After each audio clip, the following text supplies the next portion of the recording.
আউযু বিল্লাহি মিনাশ শাইতানির রাজিম। বিসমিল্লাহির রহমানির রহিম।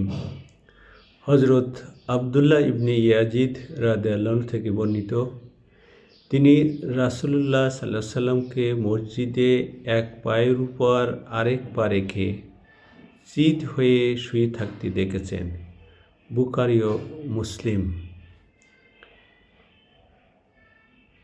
সম্মানিত ভিউয়ার্স, আসসালামু আলাইকুম ওয়া রাহমাতুল্লাহি ওয়া বারাকাতুহু। আজ ৩রা ফেব্রুয়ারি ২০২৬ মঙ্গলবার, ২০ মাঘ ১৪৩২ বঙ্গাব্দ এবং ১৪ শাবান ১৪৪৭ হিজরি।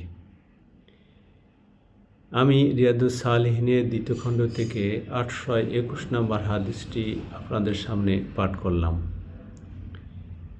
এখানে আমরা পূর্ববর্তী হাদিসে অর্থাৎ ১ তারিখে বর্ণিত হাদিসে কিভাবে শয়ন করতে হবে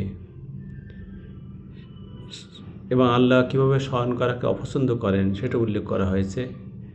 আর এ হাদিসে রাসূল সাল্লাল্লাহু আলাইহি ওয়াসাল্লাম কীভাবে মসজিদে শয়ন করেছিলেন সে কথাটা বর্ণনা করা হয়েছে।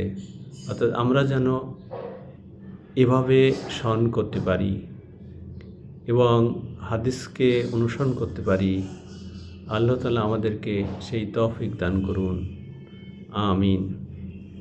চ্যানেলটি সাবস্ক্রাইব করতে ভুলবেন না প্লিজ। ধন্যবাদ।